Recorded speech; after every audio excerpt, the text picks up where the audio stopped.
Y el día de hoy vamos a continuar con la prédica que aprendimos, el mensaje que aprendimos la semana pasada acerca de obediencia. ¿Cuántos se dan cuenta de la importancia de ser obedientes? Amén. Y poder obedecer lo que Dios, lo que Jesús nos dijo que debíamos hacer, y vamos a poder ser luz al poder obedecer ese mandato. Así que queremos hacer un pequeño repaso, solamente muy breve para los que no estuvieron la semana pasada o de repente para los que se olvidaron y poder continuar. Bájale un poquito. Buenos días. Más que un breve repaso, es un poquito recapitular las cosas que hemos visto la semana pasada. Y hablamos de la obediencia y la importancia de la obediencia y cuál debería ser la motivación por la cual debíamos obedecer, ¿correcto? Y esa motivación era que había una acción previa que nos hacía reaccionar ante esa acción, ¿no? El amor de Dios se ve reflejado en una acción. ¿Y cuál es esa acción? Que Jesús dio su vida por nosotros. Esa acción es una acción concreta y transformadora, y esa acción concreta y transformadora se llama Jesús. Hay alguien que te amó primero y nos pide que lo amemos a Él y también amemos al prójimo. En Juan, pueden ir al 1 de Juan, capítulo 4, 19. Me gusta mucho esta versión, que es la versión de traducción lenguaje actual, y nos dice: nosotros amamos a nuestros hermanos porque Dios nos amó primero. En 1 de Juan 4, 8 al 10 nos dice: el que no ama no conoce a Dios, porque Dios es amor. Dios nos dio muestras de amor al enviar al mundo a Jesús, su único Hijo, para que por medio de Él todos nosotros tengamos vida eterna. El verdadero amor no consiste en que nosotros hayamos amado a Dios, sino que Él nos amó y envió a su Hijo, para que nosotros fuéramos perdonados por medio de su sacrificio. Y en Juan capítulo 3, 16 nos dice: pero nosotros sabemos lo que es el amor, porque Jesucristo dio su vida por nosotros. Así también nosotros debemos dar nuestra vida por nuestros hermanos. Pero si se dan cuenta, en todo momento nos habla de un pasado, ¿no? Acuérdense, el único pasado que tenemos que mirar es el que Jesús hizo en la cruz. Ningún otro pasado importa. Pero, ¿cómo amar a nuestro prójimo? ¿Quién puede dar? ¿Habrán pautas? ¿Habrán algunas reglas? ¿Habrá algo que nos pueda guiar para amar a nuestro prójimo? Nosotros hemos hecho, no son reglas, simplemente hemos visto que fueran unos pasos o sugerencias para que tú puedas entender por qué y cómo poder amar al prójimo. El primero es cómo tú ves a Dios. El segundo sería cómo Dios te ve. Y el tercero sería cómo ves a tu prójimo. Así que el primer punto es cómo ves a Dios. ¿Cuántos alguna vez han escuchado: si no te portas bien, Diosito te va a castigar? Alguna vez en su vida, ¿no es cierto? Si no te portas bien, no, o sea, Dios, qué sé yo, vivimos con una mentalidad de que Dios es un Dios que está esperando que hagas algo malo para ¡pum!, castigarte o mandarte una maldición, una enfermedad para que aprendas. Entonces, cómo ves a Dios influye muchísimo en cómo tú decides amar a tu prójimo. Entonces, y esto a su vez es interesante porque justo estábamos leyendo en un libro acerca de cómo criar a nuestros hijos en una vida espiritual correcta y que ellos puedan acercarse a Dios de forma temprana, que justamente el Dr. James Thompson decía de que cómo ves a Dios en lo profundo de tu corazón tiene mucho que ver en cómo fueron tus padres contigo o cómo ves a tus padres desde muy temprana edad, ¿no? De repente hay personas que no vivieron con un padre físico en el hogar y de repente les cuesta mucho ver a Dios porque lo relacionan pues como un Dios soberano, poderoso, pero lejano, y no un padre amoroso que quiere tener una relación personal con ellos y que nunca los va a dejar o nunca los va a abandonar. Y esto se relaciona en cada área, en cómo tú te relacionaste con tus padres. Justamente lo que ellos decían, porque estábamos leyendo edad por edad, y en la edad más chiquitita, que era de 0 a 3 años, justamente lo que él sugería, el doctor Dobson, era que los padres, la forma de ministrar a un bebé, pues porque no te vas a sentar con tu bebé de 6 meses y enseñarle la doctrina, ¿no es cierto? O decir, mira, este es lo que nosotros creemos, y enseñarle apologética, y enseñarle tu fe, o qué sé yo, porque no lo va a entender, ¿no es cierto? Pero la forma directa de poder enseñarle es cuidando de ese bebé, cuidando de tu hijo, de tu hija. Cómo tú la abrazas, cómo suples sus necesidades, cómo estás allí para poder ayudarlos en la etapa más vulnerable de su vida. Eso va a ayudar más adelante, que ellos puedan tener un concepto acerca de quién es Dios. Entonces, ¿cómo ves a Dios en lo profundo de tu corazón? Cuanto más conoces a alguien, también cambia cómo lo ves.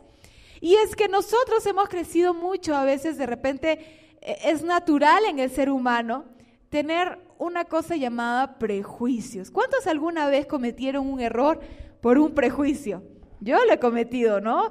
¿Y por qué? Porque un prejuicio es una opinión preconcebida, generalmente negativa hacia algo o alguien. Preconcebida, o sea, es de repente tus experiencias pasadas o de lo que la información que tu cerebro almacenó, tú en una situación dices, es que esto es así y esto es asá, o esta persona es así y esta persona es asá. Pero es que en realidad el prejuicio, estábamos leyendo un estudio, y es que los prejuicios en realidad son el nivel más bajo de aprendizaje. A veces nosotros decimos, no, es que yo ya sé cómo es esa persona, y tú vas a ver cómo es esa persona.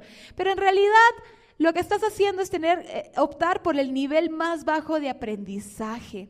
Es más, algunos estudios incluso lo relacionan con un IQ bajo, pero con un tema de inteligencia. ¿Pero por qué?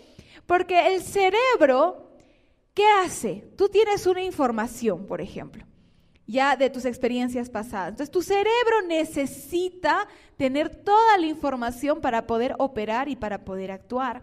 Entonces, si yo veo que un día Gustavo no me saludó en la mañana, yo podría decir, mi cerebro dice, es que por tus experiencias pasadas en el colegio, o no sé dónde, o las experiencias de otras personas que te han dicho y recibiste esa información, y decir, es que ya no me quiere, es que ya no es atento conmigo. Eso es lo que está sucediendo, y me paso toda la mañana molesta y le cocino justo la comida que no le gusta, las lentejas, ¿no?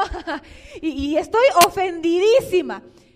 ¿Y eso por qué? Por un prejuicio, ¿no es cierto? Porque mi cerebro, en realidad, él no me saludó, entonces mi cerebro empieza a trabajar y empieza a buscar una razón de por qué no me saludó.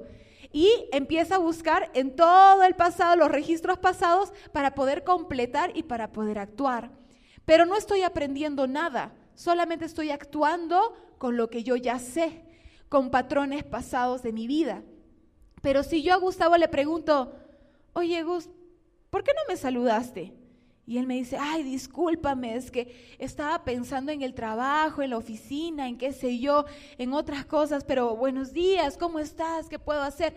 Entonces estoy aprendiendo realmente qué cosa es lo que sucedió, y he subido de nivel de aprendizaje a lo que realmente sucedió, en vez de asumir lo que pudo haber pasado. Entonces, lo mismo muchas veces sucede con Dios. Hemos crecido en una sociedad, o de repente en el colegio, o de repente en un entorno religioso que nos decía, es que Dios es así, Dios te va a castigar, Dios es malo, o Dios es tan lejano, o tienes esta enfermedad porque Dios lo permitió, porque Dios quiere que aprendas algo, vives en pobreza porque en realidad es lo que Dios quiere para ti, y vivimos en una especie de prejuicio acerca de Dios por información pasada que no necesariamente no es la correcta. Lo que la religión te dice acerca de Dios no necesariamente es lo correcto, y nosotros vivimos en eso y asumimos que Dios es así, y realmente no queremos aprender más de Él, y vivimos en un nivel muy bajo de aprendizaje acerca de Dios. Pero en realidad, si subimos de nivel y buscamos en su palabra y lo buscamos cada día, tener una relación personal con Él, podemos romper ese prejuicio que tenemos acerca de Dios y poder acercarnos a su corazón y saber cómo es Dios en realidad. Y la Biblia dice que Dios te ama, que Dios quiere lo mejor para ti, que Él ya dio, como dijo Gustavo, lo más precioso, que era su Hijo. Y eso ya incluso es en pasado también. O sea, Él ya dio, Él ya hizo todo lo que estaba en Él para poder tener una relación personal contigo y ser tu Padre, un Padre que nunca te va a dejar, que sus planes siempre son para bien y no de mal. Ahora, ¿cómo tú te imaginas a Dios va a determinar tus acciones? ¿Ok? Y este es un ejercicio básico. ¿Cuántos tienen Facebook? Ya la mayoría, o Instagram, redes sociales. ¿Algunas has revisado los comentarios que haces en las publicaciones? Por ejemplo, hay mucha gente, en general, no acá en la iglesia, por supuesto, acá todos somos recontra sabios al escribir, pero tú ves muchas veces cuando alguien publica algo en lo que tú no estás de acuerdo, que empieza a salir el fanático religioso, ¿no? Empieza a salir así a burbujeantes, empiezas a decir, pero no, y esto está mal, y esto no está así, en el nombre de Jesús te reprendo, o sea, cosas así bien, ¿no? O sea, entonces, pero si tú empiezas a tener ese tipo de acciones, probablemente tú veas a un Dios fanático. Si tú empiezas a ser así un poco militar, probablemente tú pienses que Dios también es así de militar, ¿no? Que te empieza a exigir cosas a cambio de. ¿Qué pasa si tú ves un Dios lejano o un Dios cercano? ¿Cuánto de eso te va a acercar o no a la gente? ¿Piensas que Dios te cuida? ¿Piensas que Dios es amor? Siempre se escucha, ¿no?, la palabra Dios es amor, pero la gente no entiende el concepto de amor. Se relaciona muchas veces a sentimiento más que a una decisión personal por dar algo por otro, que es el caso de Dios cuando dio a Jesús. Entonces, yo creo que cuanto más conoces a Cristo, sabes más del corazón de Dios. Y creo que es muy importante revisar algunos salmos para que nos demos cuenta realmente cuál es el corazón de Dios. El Salmo 45 nos dice: Mi Señor y Dios, me faltan palabras para contar los muchos planes y maravillas que has hecho a nuestro favor. Quisiera mencionarlos todos, pero me resulta imposible. El Salmo 56:3: Cuando siento miedo, confío en ti, mi Dios, y te alabo por tus promesas. Confío en ti, mi Dios, y ya no siento miedo. Nadie podrá hacerme daño jamás. Colosenses 1:14 dice, quien por su muerte nos salvó y perdonó nuestros pecados. Esa es la clase de amor de Dios. Salmo 32:1 dice, Dios mío, tu perdón nos llega a todos como una bendición. Tu perdón borra nuestros pecados y rebeldías.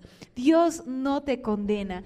Es importante primeramente saber, como dijimos, cómo es Dios, cómo tú ves a Dios. Dios te ve con amor, con ojos de amor. Dios te ve a través de su Hijo Jesús. Y Él no ve un montón de pecados, o Él te condena y dice, pucha, este hijo, sí, pues, ¿no? Es la oveja negra justo, ¿no? Debe. No, Dios te ve con amor y Él espera lo mejor para ti.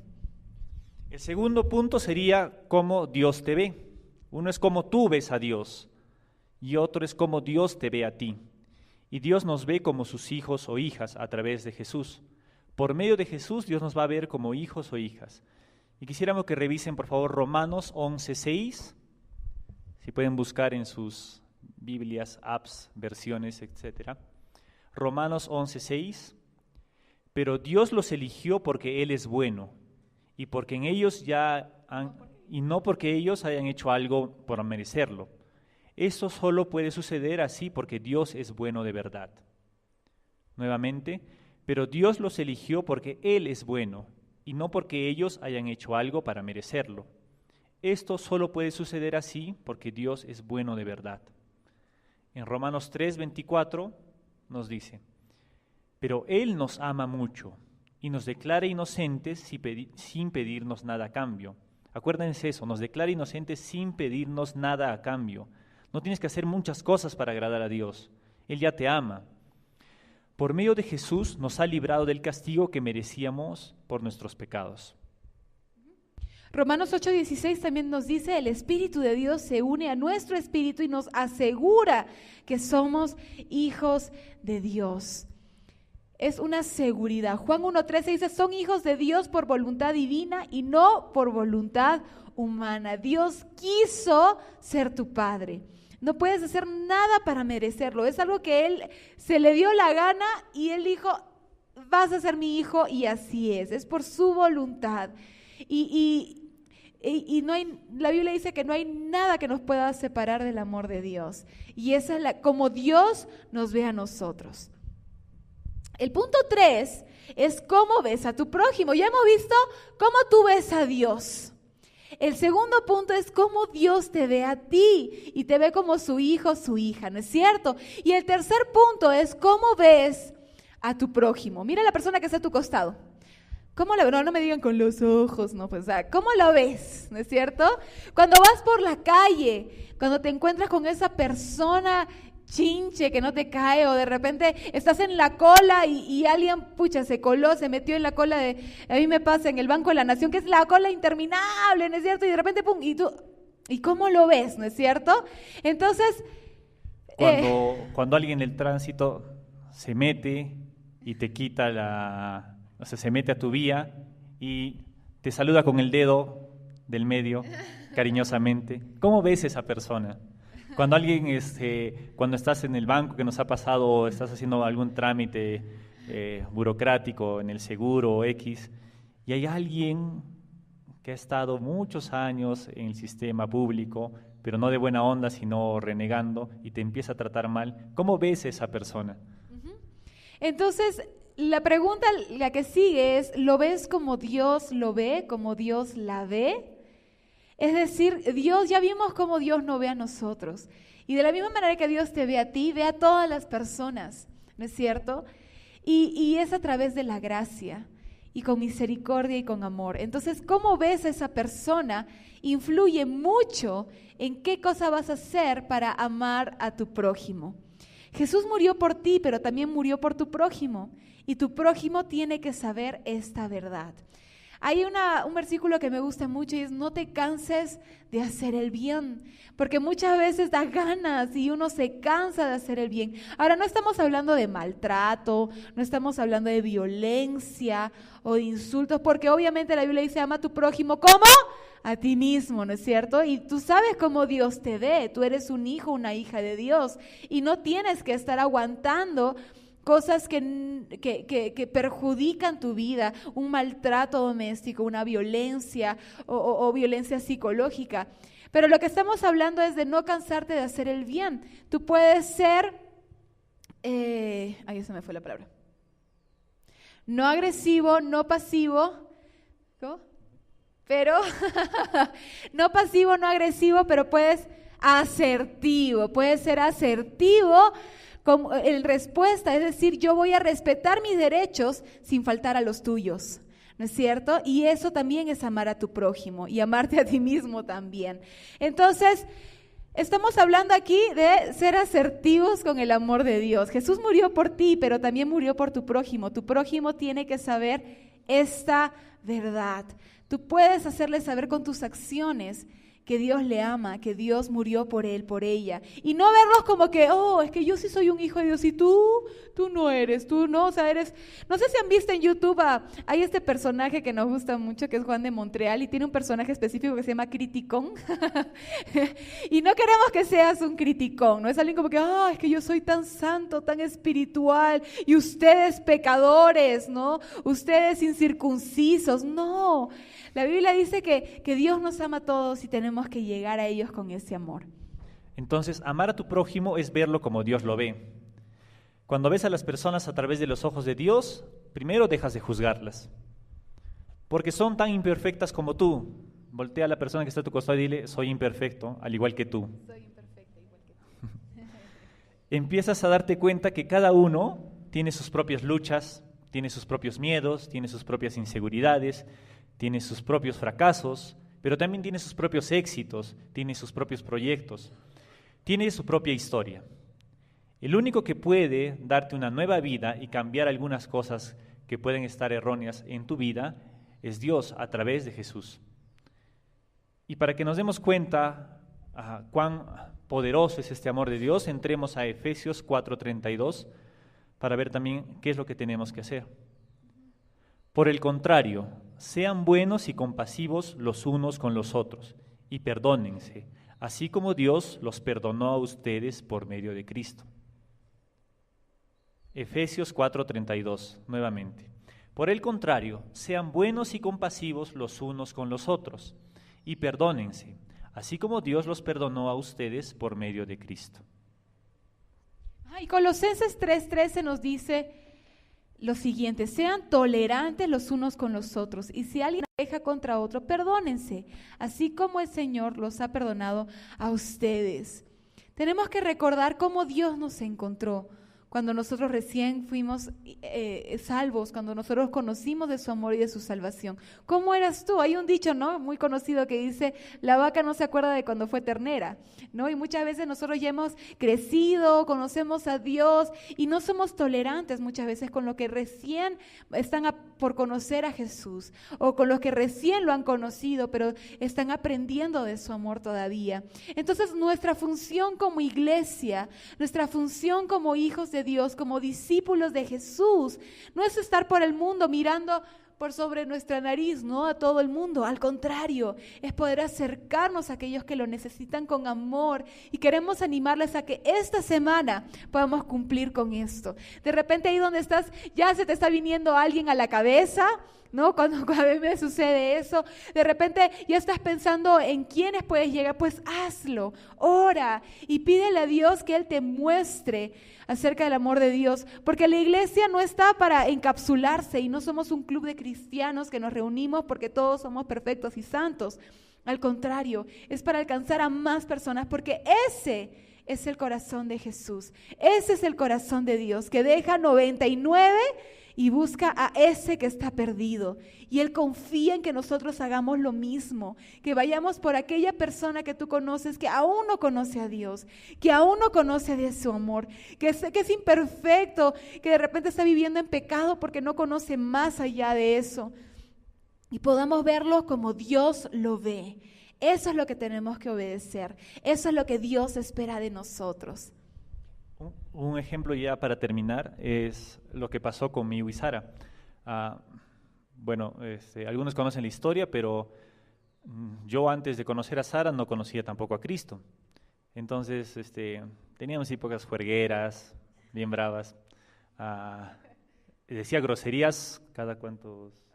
Era por lo menos 5 de cada 10. Sí, una cosa así, ¿no? Y un montón de cosas, ¿no? Aparte que esa época ya había salido de trabajar en una obra grande, entonces cuando estás ahí con los maestros, como que te contagias de la onda, ¿no? Entonces era intenso el vocabulario. Pero aparte de que también, supongo que vio cosas buenas, ella realmente me vio como Dios me veía, no como una persona cualquiera me podría ver y al toque me podría juzgar. Y realmente eso también me cambió la manera de ver a mí las cosas y cómo realmente yo pensaba que Dios me veía. Entonces fue así de fuerte, realmente, si pongámonos bien objetivos, ya aparte de que si le gustaba o no, ¿no? Si Sara me hubiese visto como cualquier otra persona, probablemente no me hubiese dado bola, porque yo estaba diciendo, me dará bola, no sé, soy mayor que ella, no sabía tantas cosas, ¿no? Pero no, Sara me vio como Dios me veía, y eso cambió todo el panorama de nuestra relación. Ahora, no piensen que yo estaba en acto misionero, ¿ah? Realmente fuimos amigos al comienzo y tuvimos una muy linda amistad, pero yo me acuerdo que a la hora de que Dios confirmó de que era la persona que tenía para mí, y para mi sorpresa también, porque yo ya era pastora y creo que también hay muchos prejuicios también en la iglesia o personas, cosas que dicen, no, es que creo que la gente me veía así, franco, ¿ah? Incluso habían personas que se me acercaban y me decían, es que yo te veo con un gringo, no sé por qué. Yo le decía, pero ¿por qué? ¿No? Y con un currículum, tenía que haber un currículum ahí, ¿no? Eclesiástico, ¿no? Y medio que uno también asume esas cosas, y yo me acuerdo que Dios me dijo, no, es que Gustavo es la persona que yo tengo para ti. Y yo me acuerdo que una de las cosas, sí, estoy segurísima. y una cosa que Dios me dijo era eso, era de que cuando estábamos por casarnos, era para que tú puedas amar a Gustavo, tú tienes que verlo como yo lo veo. Amén. Y es así, o sea, para poder amar a aquellas personas que Dios te ha mandado a amar, tú tienes que verlas como Dios las ve. ¿Cómo las ve Dios? Las ve como que, ay no, es que yo he sido cristiana toda mi vida y tú, pecador incircunciso, ¿quién te crees para ser mi cabeza una vez que nos casemos? No, ¿cómo lo ve Dios? La Biblia dice que todo el que está en Cristo, nueva criatura es. Las cosas viejas pasaron y todas son hechas nuevas. Entonces, ¿quiénes somos nosotros para poder rebuscar en el pasado una persona, en sus pecados y acciones, si Jesús, si Dios ya lo dejó en el pasado y no la recuerda nunca más? Igual ¿Quién? el cambio se hace, es un proceso, ¿no? Uh-huh. O sea, también hay que, o sea, una vez que uno se encuentra con esa gracia que te aplasta de esa manera, cuando dices, wow, yo realmente merezco esto, dices, no se trata de merecerlo, es un regalo de Dios, ¿no? Tú te das cuenta que tienes que empezar a hacer cambios en tu vida. Uh-huh. Y si no los haces, es como que te hubiese entrado por una oreja y hubiese salido por la otra, ¿no? Entonces recordemos esto, para ver también a las personas como Dios las ve, tú tienes que primero saber cómo Dios te ve a ti, porque tú no puedes dar lo que tú no tienes, ¿verdad? Yo no puedo dar una clase de amor y gracia, la gracia de Dios y operar en ellos si primero no conozco esa gracia y ese amor personalmente, no conozco a Dios y a su amor personalmente. Y es algo de nunca acabar, no es que, es que ya conocía, no, o sea, Dios es maravilloso y nadie es perfecto. Amén. Nosotros no somos perfectos, pero si vivimos en esa gracia vamos a perdonar con mayor facilidad, vamos a amar con mayor facilidad, vamos a dar con mayor facilidad, porque estamos viviéndolo personalmente con Dios. Entonces vamos a orar para terminar.